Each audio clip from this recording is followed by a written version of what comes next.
Lo volevo dire. Lei dunque un uomo pacifico, eh? Ha perduto il treno? Per un minuto, sa. Arrivo alla stazione e me lo vedo scappare davanti. Poteva corrergli dietro. Già. È da ridere, lo so. Bastava, santo Dio, che non avessi tutti quegli impicci di pacchi, pacchetti e pacchettini, più carico d'un somaro. Ma le donne, commissioni, non la finiscono più. 3 minuti, creda, appena sceso di vettura per dispormi i nodini di tutti quei pacchetti alle dita. 2 pacchetti per ogni dito. Ah, doveva essere bello da vedere. Sa che avrei fatto io? Li avrei lasciati tutti in vettura. E mia moglie? Sì. E le mie figliole? E tutte le loro amiche? Strillare. Mi ci sarei spassato un mondo. Perché lei forse non sa che cosa diventano le donne in villeggiatura. Ma sì che lo so, appunto perché lo so. Dicono tutte che non avranno bisogno di niente. Soltanto questo. Capaci anche di sostenere che ci vanno per risparmiare. Le donne, caro signore. Il guaio è che, dovendomi trattenere soltanto 3 ore, ho lasciato le chiavi di casa al paese. Oh, bella, e perciò? E sono andato al deposito della stazione a lasciare tutti i pacchetti e me ne sono andato a cenare in trattoria. Poi, per farmi svaporare la stizza, a teatro. Si crepava dal caldo. All'uscita dico, che faccio? Sono già alle 12, alle 4 prendo il primo treno. Per 3 orette di sonno non ne vale la spesa. E me ne sono venuto qua. Questo caffè non chiude, vero? No, non chiudono, signore. Sicché lei ha lasciato tutti quei pacchetti in deposito alla stazione. Perché me lo domanda? Non vi stanno forse sicuri? Erano tutti ben legati. No, non dico per questo.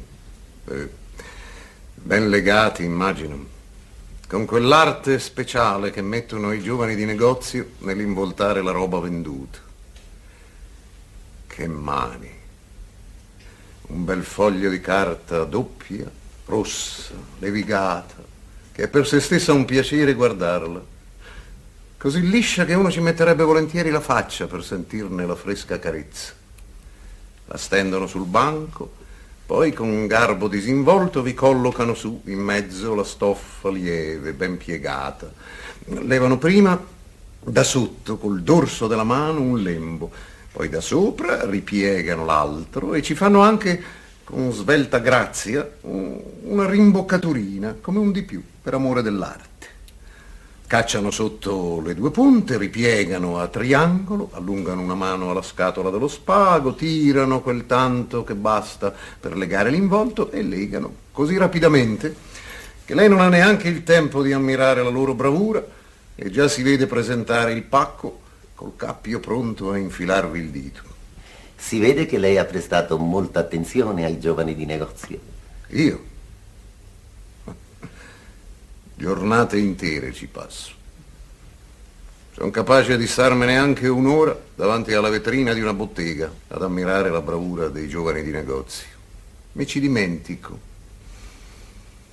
Mi sembra di essere, vorrei essere veramente, quella stoffa là di seta, quel bordatino, quel nastro rosso o celeste, che le giovani di merceria, dopo averlo misurato sul metro, ha visto come fanno?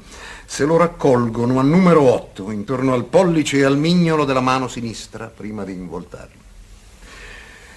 Io guardo il cliente o la cliente che escono dalla bottega col pacco appeso al dito, oppure in mano o sotto il braccio, e li seguo con gli occhi finché non li perdo di vista, immaginando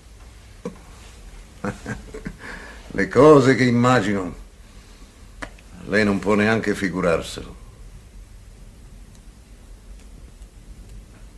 Ma mi serve. Mi serve questo. Le serve? Scusi, che cosa?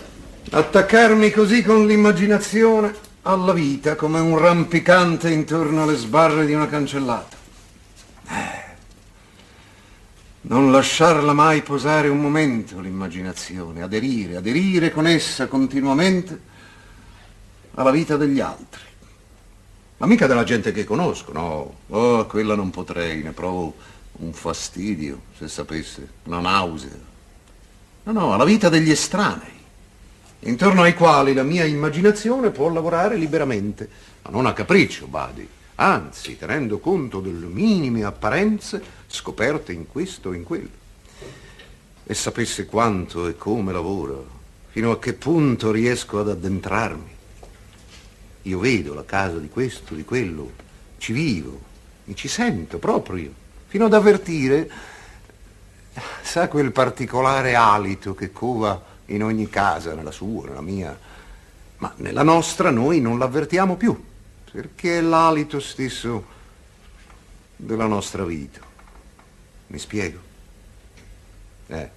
Vedo che lei dice di sì. Sì, perché dico deve essere un bel piacere codesto che lei prova immaginando tante cose. Piacere io? Già, mi figuro.